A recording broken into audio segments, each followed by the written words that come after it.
Hi, I'm Dr. Elizabeth Baird from Country Oaks Animal Hospital in Palm Harbor, Florida. I'm here to talk to you about dental disease in dogs and cats. Kind of passionate about the subject, and I will probably digress a little bit. I apologize in advance. First, I want to talk about professional dental cleaning for our pets. The question is not why have it done, it's why not have it done, okay? And think about what we do for our own mouths. We brush, we floss, we water pick, we do all kinds of things to take care of the health of our teeth, health of our gums, so that we don't lose teeth later in life, right? And we look at our animals and they do none of this, okay? And I'm always kind of dumbfounded that there's no recognition of how nasty their mouths get because they don't do any personal hygiene care. Okay, obviously they don't have thumbs. Okay, they're not going to be able to do this. We have to sub in and do it for them. But the fact of the matter is they get periodontal disease pretty seriously. They don't get a lot of cavities, they don't drink soda, they don't eat a lot of junk food, they don't get a lot of sugar. So thankfully we don't see a ton of cavities. But what we do see is periodontal disease, and that's where the gums get inflamed. Then they get infected. Then it goes down deep underneath, and that affects the support structures for the teeth. Okay, so periodontal diseases are biggie in dogs and cats, and we end up losing teeth because they have lost their bone support. They can literally come all the way through the bone and break the jaw. Okay, this is a model of a dog with a pretty long nose, okay? And it's a little hard to see, but this is a canine tooth, and this is all the part of the canine tooth that is hidden beneath that you cannot see, okay? This is the whole reason that we take dental x-rays in dogs and cats, okay?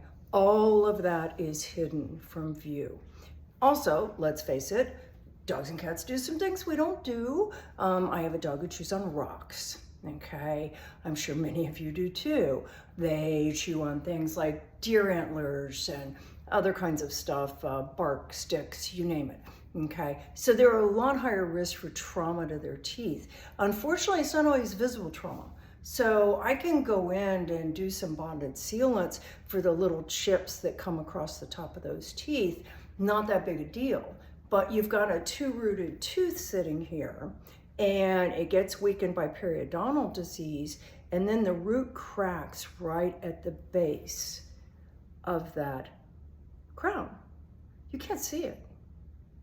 There's no way to know it. The tooth's not going to come out. The other root's still intact, and it's holding it in place. But every single time they take a bite, imagine what that broken tooth feels like. Right? So people will say to me, well, yeah, he's still eating. I'm like, well, yeah, he is. He's not a wimp like we are, okay?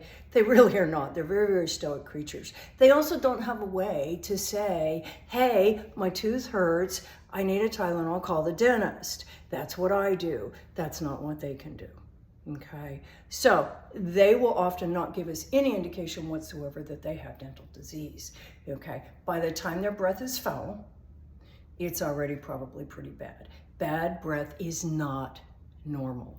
Bad breath represents disease. That's a myth that needs to be clarified.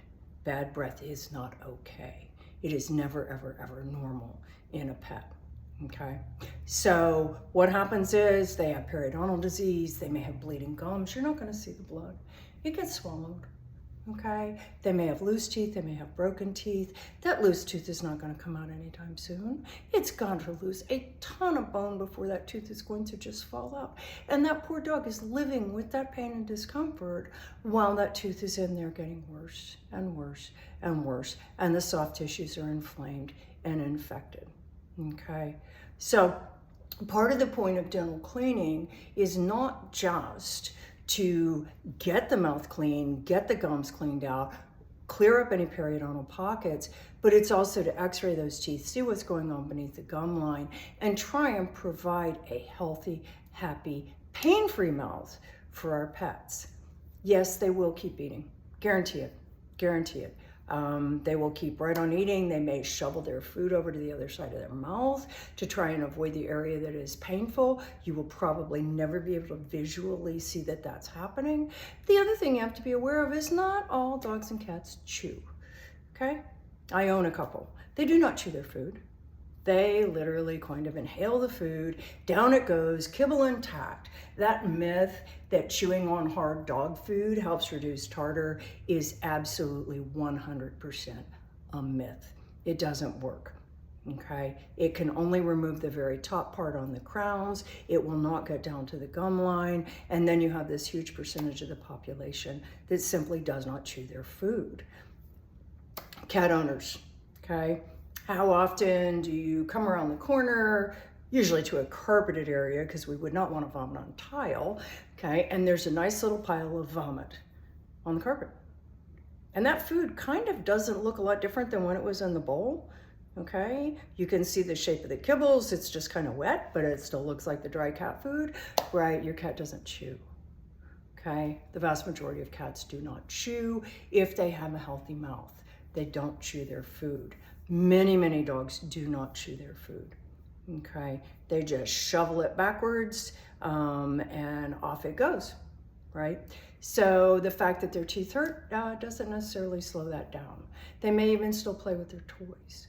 There's no way to actually know if they're having pain from their mouth, okay? Many times we are surprised when we go in to do a dental cleaning to find the severity of the problems that that dog was actually hiding from us.